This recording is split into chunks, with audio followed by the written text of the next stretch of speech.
अवघ्या काही अर्धा पाऊण तासामध्ये मला वाटतं सुप्रीम कोर्टचा निकाल येणं अपेक्षित आहे.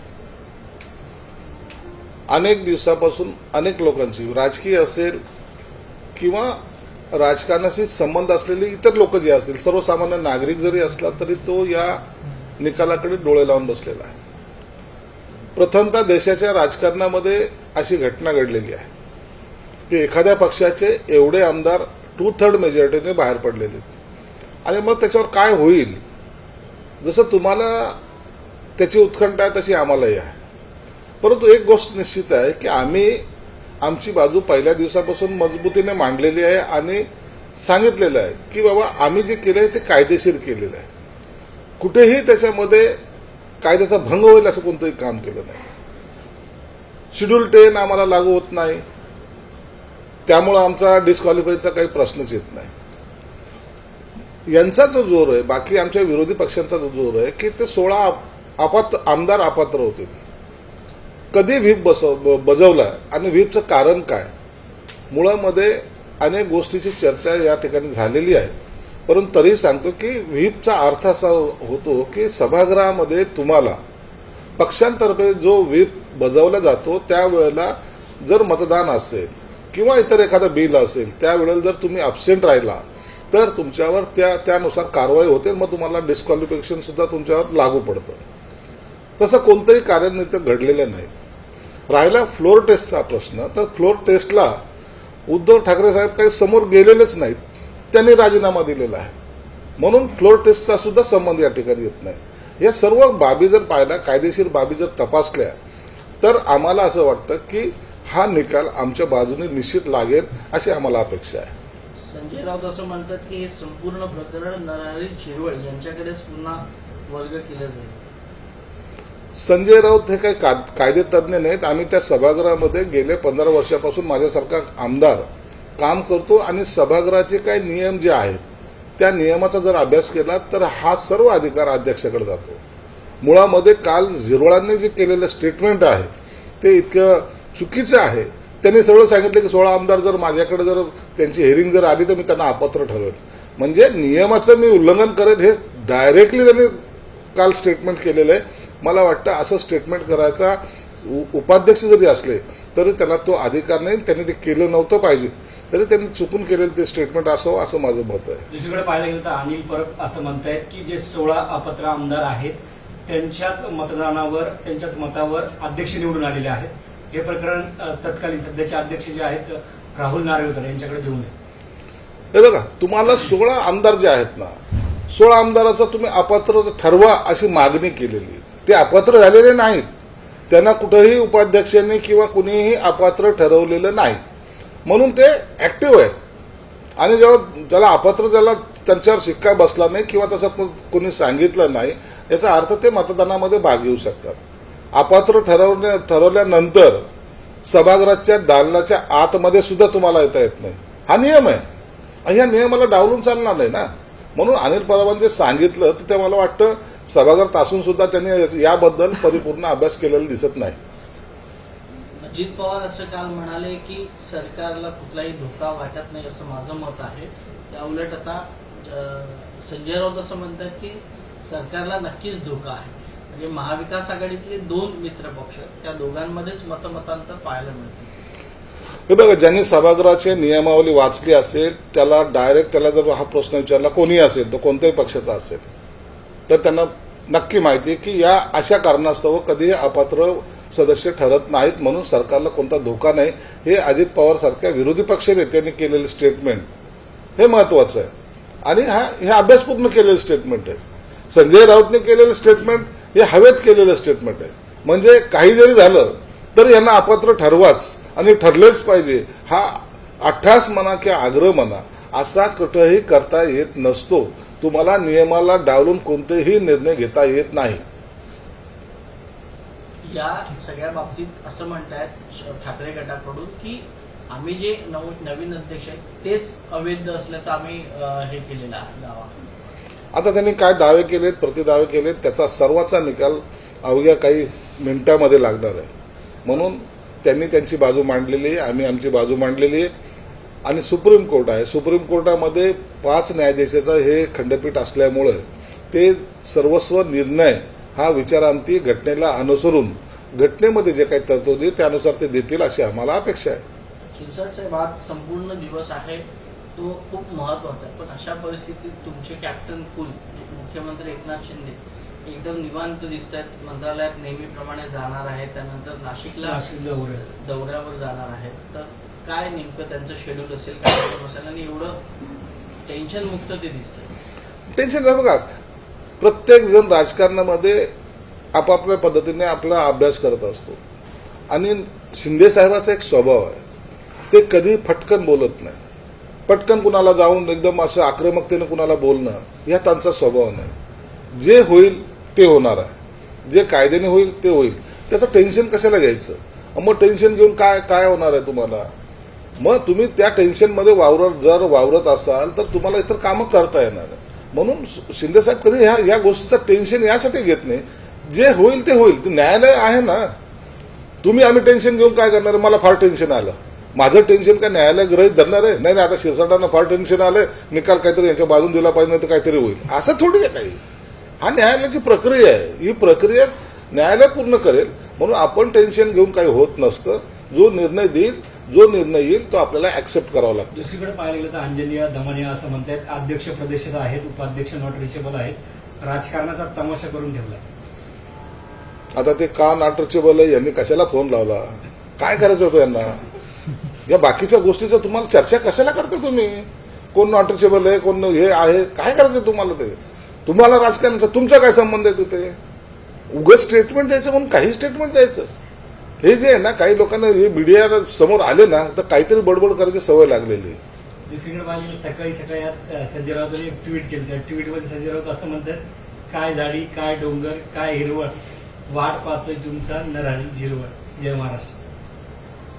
ते जे काही झाडी डोंगर आहेत तर त्या संजय राऊतचं जाणं थांबलेलं आहे. एकदा गुवाहाटीला जाऊन ये, थोडंसं डोकं शांत होईल आणि त्या शांत डोक्याने नंतर विचार करेल. आम्ही बघ गेल्यानंतर आमच्या डोक्यावर एकदम शांतपणे काहीही परिणाम न होता शांतपणे आम्ही आमचं काम करतोय. तसा त्याची गरज तुम्हाला आहे. म्हणून जिरवळ काय करतो, अरे तुम्ही तुमचं पाहा ना, तुम्ही जाऊन तुम्हाला कुठं शांती मिळेल याच्यासाठी प्रयत्न करा. शिरसाट, दुसरी गोष्ट महत्वाची म्हणजे महाराष्ट्रातले ज्येष्ठ नेते जयंत पाटील यांना आज सकाळीच ईडीची नोटीस आलेली आहे आणि सोमवारी त्यांना ईडीच्या कार्यालयात उपस्थित राहण्याचा आदेश देण्यात आलेले आहेत. याकडे आपण कसं बघतो? हे बघा, काही पहिल्याचं राजकारण आणि आताच्या राजकारणामध्ये फार मोठा बदल झालेला आहे. राजकारणामध्ये भ्रष्टाचार केलं तर तो मोठा नेता होतो असा एक गैरसमज लोकांमध्ये पसरला होता. आणि म्हणून किती भ्रष्टाचार केला किंवा काही जरी केलं तर माझं काहीही वाकडं होणार नाही हे कॉन्फिडन्स काही नेत्यांना होता. आणि म्हणून आता सरकारने जे गंभीरपणे पावलं उचललेत की कोणीही असेल, तो कोणत्याही याचा असेल, त्याच्यावर जर त्यांनी असं काही गडबड केली असेल तर त्याची चौकशी झाली पाहिजे. आणि मग त्या अनुसरून ते आज ईडीची चौकशी जी काय नोटीस आलेली आहे सगळ्याला त्याला उत्तर द्यावं लागेल. आणि त्याच्यात जर ते निर्दोष असतील तर त्यांना काही तशी काही अटक केली जाणार नाही. वारंवार जर बघितलं तर राष्ट्रवादीतले अनेक नेते यांना वेगवेगळ्या प्रकारच्या नोटीस आलेल्या आहेत. मग ते हसन मुश्रीफ असतील, अनिल देशमुखांना याआधी झालेली कारवाई आहे, छगन भुजबळ आहेत, प्राजक्त तनपुरे आहेत आणि आता जयंत पाटील. तर हे राष्ट्रवादीकडून आरोप होतोय, याआधी देखील झालेलं की हे जाणून बुजून दबाव तंत्र तयार केलं जात आहे. नाही, असं काही नसतं. तुम्ही कोणत्या पक्षाचं नाव लावून देऊ नका त्यांना. ज्यांनी काही गडबडी केली असेल त्यांची चौकशी होते. असे आता 288 आमदार आहेत, 288 आमदारांची चौकशी चालू नाही आहेत. काही निवडक ज्यांनी काही भ्रष्टाचार केला, जे सत्तेत होते आणि जे बेहिशोबी मालमत्ता ज्यांनी जमवली त्यांची चौकशी चालू आहे.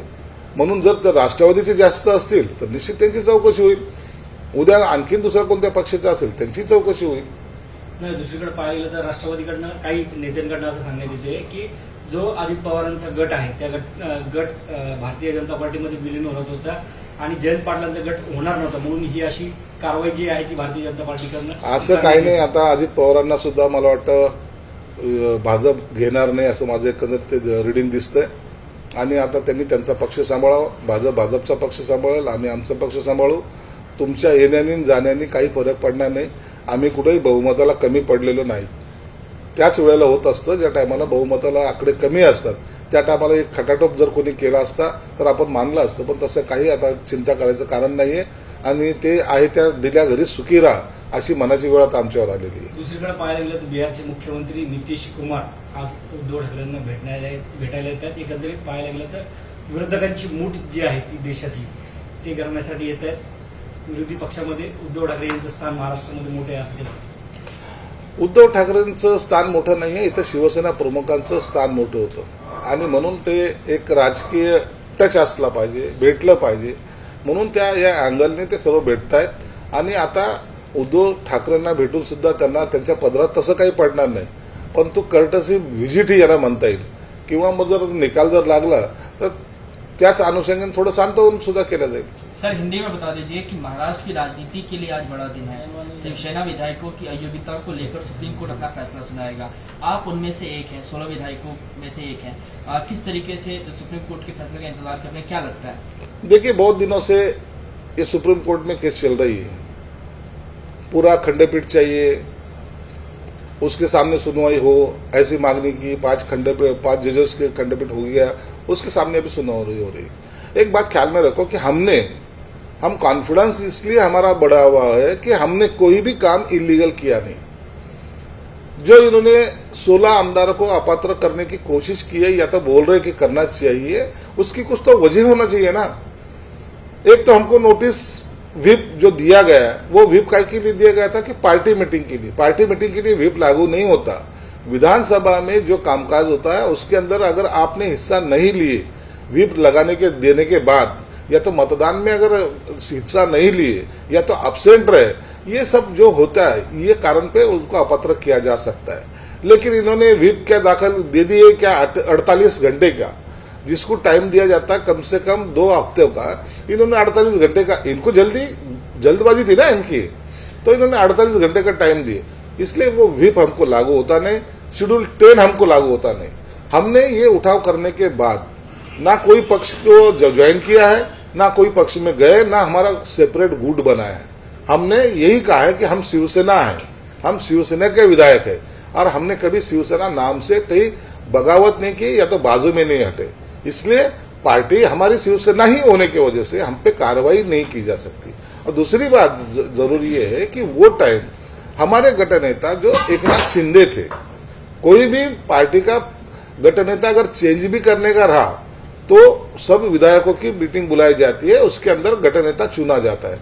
ऐसी कोई भी प्रोसीजर इन्होंने की नहीं है, इसलिए इनकी जो याचिका है हमें ऐसे लगता है कि सुप्रीम कोर्ट में वो खारिज हो जाएगी और उसके वजह से अभी कुछ देर के बाद निकाल जब आएगा तो हमें 100% उम्मीद है कि ये निकाल हमारे साइड से लगेगा। संजय जी, एक सवाल ये भी है कि एक तरफ जो असेंबली के स्पीकर हैं राहुल नार्वेकर, वो ये कह रहे हैं कि डिस्क्वालिफिकेशन का निर्णय जो है वो उसका अधिकार केवल स्पीकर के पास है।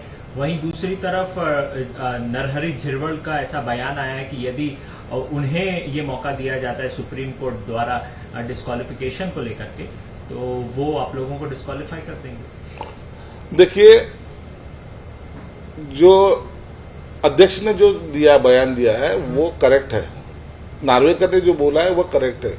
ये 2-3 जो न्याय संस्था है इनका खुद का एक अपना अधिकार है, खुद का एक अपना वजूद है, उसके अंदर किसी का इंटरफेयर नहीं चलता। विधानसभा अध्यक्ष रहे, लोकसभा अध्यक्ष रहे, या तो इलेक्शन कमिश्नर रहे, या तो सुप्रीम कोर्ट रहे, इसमें दखल अंदाजी नहीं की जा सकती। ये अलग संस्था है, ये संस्था में दखल अंदाजी नहीं की जा सकती। इसलिए उन्होंने कहा है कि ये डिस्क्वालिफिकेशन का जो मामला है वो शायद मेरे तरफ ही आएगा क्योंकि ये मेरे जुडिक्शन में आता है, इसलिए वो अध्यक्ष निर्णय लेंगे। अब उपाध्यक्ष ने जो बात कही है, जब अध्यक्ष अब्सेंट होता है या तो अध्यक्ष अपना चार्ज उपाध्यक्ष को जब देता है, जब उसको निर्णय लेने का राइट्स होता है। लेकिन इन्होंने जो बयान अभी किया है वो इतना गलत है। अभी भी अगर वो सुप्रीम कोर्ट ने अगर अध्यक्ष के पास अगर भेजा तो उसके ऊपर अध्यक्ष को निर्णय लेने के लिए कायदे की पूरी प्रक्रिया पूरा करना पड़ेगा, उसके बाद वो निर्णय लेंगे। ऐसा आ गया सुप्रीम से, चलो दोपहर में और शाम में पर निर्णय लिए, ऐसा नहीं होता। इसलिए नार्वेकर साहब ने जो कहा है, अध्यक्ष साहब ने जो कहा है वो सही है। सही मायने में कायदे का यही मतलब होता है कि जो हाउस है, जो कायदे बनाता है उसके सामने ही उसकी सुनवाई होना चाहिए। अगर फैसला आपके हित में नहीं आता है तो आगे फिर किस तरीके से? नहीं आता है तो उसके बारे में सोचेंगे। देखिए, ये न्याय संस्था है, न्याय संस्था क्या देंगी निकाल वो हम अभी नहीं जान सकते, ना हमें पता भी नहीं। वो उनका निर्णय जब आएगा तो उसके बारे में उसके बाद सोचा जाएगा। आज अपन उसके लिए तैयारी अलग से नहीं कर कोई सकते। प्लान भी रेडी है आपके पास यदि फैसला आपके पक्ष में नहीं आता है? नहीं, ऐसा कोई प्लान बी वगैरह नहीं रहता। जो सिचुएशन निकाल लगने के बाद होगी उसके ऊपर आगे की रणनीति ठहरा जाएगी। पृथ्वीराज चौहान का ये बयान है कि शिंदे सरकार की सबसे बड़ी चुनौती ये होगी अगर उनके पक्ष में फैसला नहीं आता तो अगला मुख्यमंत्री कौन होगा। तो कल भी मीटिंगों का दौर था, आप लोगों की मीटिंग हुई, बहुत लंबी मीटिंग हुई, तो क्या इस बारे में चर्चा हुई कि यदि आपके पक्ष में फैसला नहीं आता तो मुख्यमंत्री का चेहरा कौन होगा? ये सोचने वाली बात नहीं है, ये हम सोचे भी नहीं है, हम इसके ऊपर ना डिस्कशन करते हैं। हमें हमारे पास जो भी फैसला आ गया, अगर उनको ऐसा लगता है कि अपोजिट में जाएगा तो भी शिवसेना भाजपा की ही सरकार रहेगी, उसकी चिंता करने की कोई बात ही नहीं। एक सवाल और है संजय राउत, जहां पर ये कह रहे हैं कि आप लोग परास्त हो जाएंगे, वहीं दूसरी तरफ अजीत पवार का जो है वो बयान है, उन्होंने कहा है कि सरकार को भी किसी भी प्रकार का खतरा नहीं है। तो समस्या कहाँ है? क्या स्टडी में प्रॉब्लम है संजय राउत और फर्क क्या है? संजय राउत को बयानबाजी करने का शौक है और उसका कोई बेस नहीं होता। बेसलेस बातें करने का सुनने की है तो संजय राउत के मुंह से निकलती है, लेकिन जो वो विधानसभा में जो काम करता है, अजित दादा कौन है? ये विरोधी पक्ष नेता है, उनको वो कायदे के वहां के नियमों का पूरा ज्ञान है और उसी तरीके उस अंदाज से उन्होंने कहा। एक विरोधी पक्ष नेता होता है, एक जवाबदारी होती है, तो बयान देते वक्त उसको ऐसा अपने दिल का नहीं बोल सकता, वो नियम का बोल सकता है। इसलिए उन्होंने नियम को ख्याल में रखते हुए, ध्यान में रखते हुए उन्होंने स्टेटमेंट दिया है। ये संजय राउत को स्टेटमेंट क्या है? संजय राउत का सामना उसका पेपर है, उसको लगता है कि मैं जो लिखूंगा वो सुप्रीम कोर्ट ने लिखा है, ऐसा वो बहुत क्या बोले उसको, अब उसके लिए कोई लफ्ज नहीं मेरे पास, लेकिन उसके अंदर कोई तथ्य नहीं रहता। नीतीश कुमार उद्धव ठाकरे से मिलने पहुंच रहे, शरद पवार से मिलेंगे, विपक्षी पार्टियों को एकजुट करने की बात वो कह रहे हैं, इसको लेकर क्या कहेंगे? देखिए, नीतीश कुमार, ममता बनर्जी, केसीआर, ये जो विरोधी पक्ष के जो भी बड़े बड़े जो नेता है, उनको सबको लगता है कि राहुल गांधी पंतप्रधान नहीं बन सकता। ये बात तो उन्होंने ठान ली है, तो उसके वजह से ये जो विरोधी पक्ष की एकजुट अगर होती है तो थोड़ा बेनिफिट मिलेगा। और पॉलिटिक्स में ऐसा भी होता है, भाई हमें पूछा नहीं गया, तो ऐसा कहीं किसी के दिल में खोट नहीं आना चाहिए। तो हर कोई अपने तरफ से कोशिश कर रहा है, लेकिन ये देश की जनता जानती है कि ये सब मिलके देश नहीं चला सकते। जो मोदी साहब ने देश चलाया है, या तो मोदी साहब ने जो 8-9 साल में जो डेवलपमेंट किए, आज एक नेता जो वर्ल्ड में अपने देश के हद तक नहीं तो वर्ल्ड में भी वो उसका नाम एक गर्व से लिया जाता है। इसलिए लोगों का धारणा या पक्की बन चुकी है कि आने वाले इलेक्शन में भी मोदी साहब आएंगे, और ये विपक्ष का जो चल रहा है रोज का मिलना जुलना, ये टिकेगा नहीं। ये फॉर्मेलिटी की तौर तरीके के जो होते वो तरीके से वो आज मिलने आ रहे हैं। जयंत पाटिल को ईडी की तरफ से नोटिस दिया गया है। तो भ्रष्टाचार मत करो ना, काय के लिए नोटिस आती है यार? हर कोई बोलता है मेरे को नोटिस है, वो क्या सर्टिफिकेट है क्या? कुछ तो ईडी ने निकाला होगा, कुछ तो उनको मिला होगा, इसलिए नोटिस दिए। वो नोटिस का उन्होंने आंसर देना है, उनको फेस करना है। अगर उसमें छूटते तो छूटे, अगर अटकते तो जेल में जाए। एक सवाल और है आपसे, संभावित है यदि आपके पक्ष में फैसला आता है तो कैबिनेट विस्तार हो सकता है, तो ऐसे स्थिति में क्या आप अभिलाषी हैं, आप भी मंत्री बनने के लिए? देखिए, ये कोर्ट का जब फैसला आएगा तो हर कोई, ये मेरे अकेले की बात नहीं है, 20 लोगों को शपथ देनी है। तो ये मंत्रिमंडल रुका है, इसको चालना मिलेगी, गति मिलेगी और सरकार अच्छा काम कर सकेगी, इतना ही उसमें का अर्थ है। शिवसेना दुसरी गोष्ट, चंद्रकांत खैरे म्हणतात की एकनाथ शिंदे ही जादू टोना करतात. 3 दिवस जे गेले होते ते जादू टोना करायला गेले होते आणि अशा वेगळे ते छुचा करणारे असं ते म्हणतात. चंद्रकांत खैरे पूजाला बसलेले आहेत आणि त्या पूजाचा प्रसाद घेऊन ते आता मातोश्रीला जाणार आहेत. त्यांना एवढा धंदा राहिलेला आहे, बाकी काही नाही. असे जादूटोना करण्याने जर सत्ता परिवर्तन होत असेल तर मग आपणही जादूटोना करून भारताचं पंतप्रधान करून टाकू ना. असे जादूटोने वगैरे काही नसतात. हे अंधश्रद्धा जी आहे ह्या लोकांनी पसरवलेली असं कोणतेही जादूटोना केल्याने फूफा केल्याने लोकांचं भलन चांगलं होतं असं असतला कधी भाव नाही. दुसरीकडे पाहिणे आम्हाला जाणवे असं म्हणतायत की उद्या जो निकाल आहे तो निकाल आमच्या बाजूने लागणार आहे आणि हे सगळे बंडखोर आमदार आहेत ते अपात्र झाल्याच्या नंतर 6 वर्ष निवडणुका लढवणार नाही. त्यांना कायदाच माहित नाही. आता पहिल्यांदा आलेल्या सभागृहामध्ये त्यांना काय कायदा माहिती आहे, म्हणून त्याचे ते जे पहिला अभ्यास करा नंतर याच्यावर स्टेटमेंट देत जाऊ.